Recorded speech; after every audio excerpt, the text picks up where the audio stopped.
Hello everyone. The purpose of my talk today is to clarify the concepts of bioidentical hormone replacement therapy. After my last presentation, my Cuban cousins called me up and they said, "Do you think I'm taking bioidentical hormone replacement therapy?" And it became quite clear to me that I needed to make clear to people what this really means. So I want to talk about estradiol, which is a hormone that is identical to your body. So estradiol patches, estradiol creams, those are all bioidentical and they are FDA approved.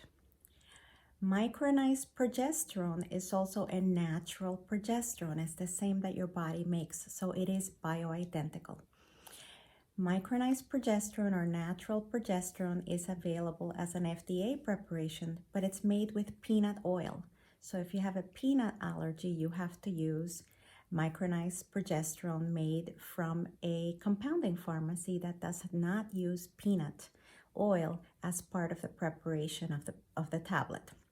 So I want to talk about non-bioidentical estrogens, and this is Premarin, or that's a conjugated estrogen that comes from pregnant mares. It is not identical to the estrogen that your body makes and has been used for a very long time for women. Also, for women that have uterus and they're using hormone replacement therapy with estradiol, we have to use a progesterone to protect the uterus from prevent the endometrial lining from becoming enlarged and then transform itself into cancer. So we must use progesterone. However, natural progesterone, as I talked about, is safe for the body because it's what your body makes.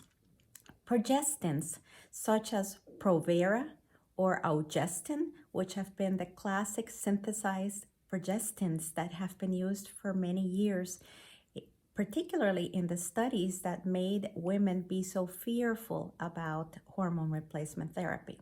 So these progestins are not bioidentical, and a huge amount of literature, both European literature and in other places, shows that when you combine estrogen with a non-bioidentical progestin, you actually increase the risk of breast cancer. And that perhaps may be why it was that there was such a higher rate of breast cancer with the use of progestins on board.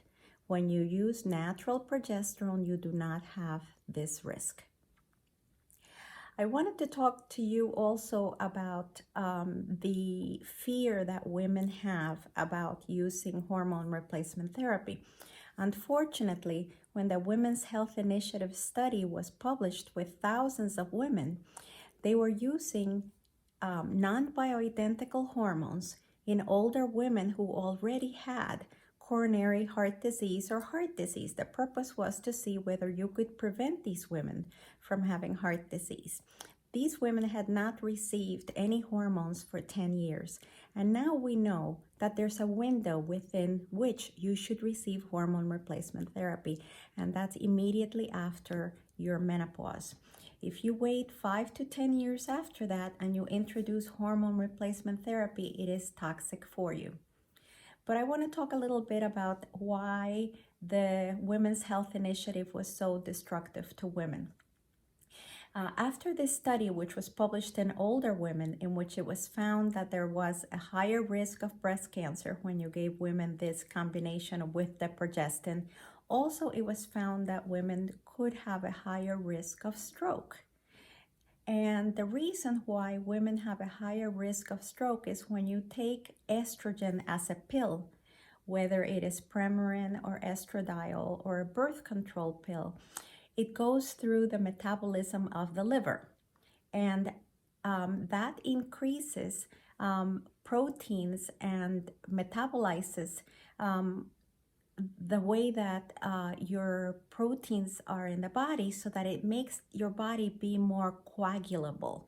And this is particularly true for women that have thrombophilias. For example, women that have factor V deficiency, antithrombin 3, factor 5, as I mentioned, protein C, protein S. So women that have underlying clotting factors or tendencies for clotting will be at higher risk of taking estrogens orally.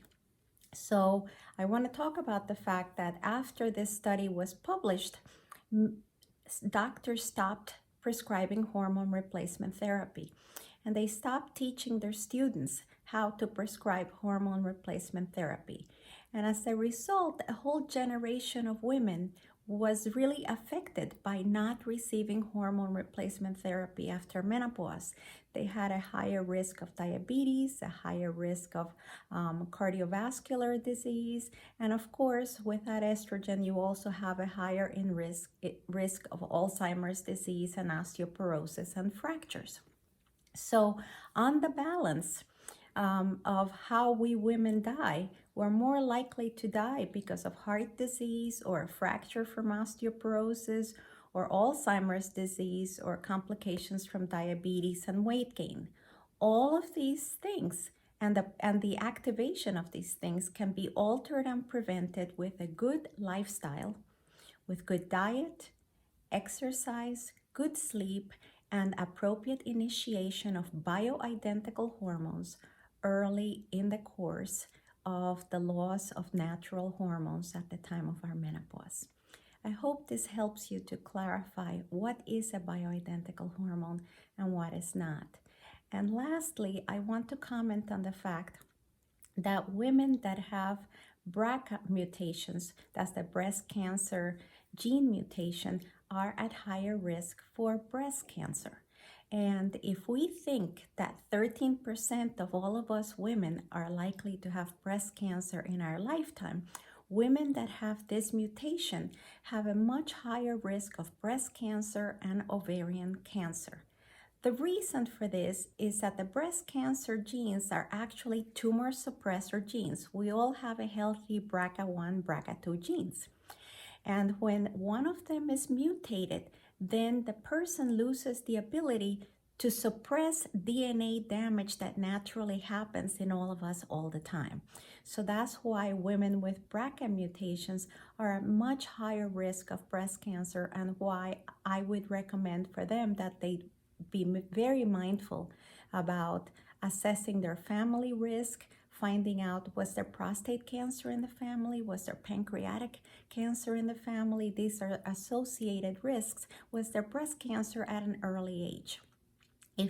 If there is that risk, you should be tested to see whether you're at higher risk of these mutations, because in that case, I would caution you against using hormone replacement therapy, or if I did it, I would do it very carefully after I have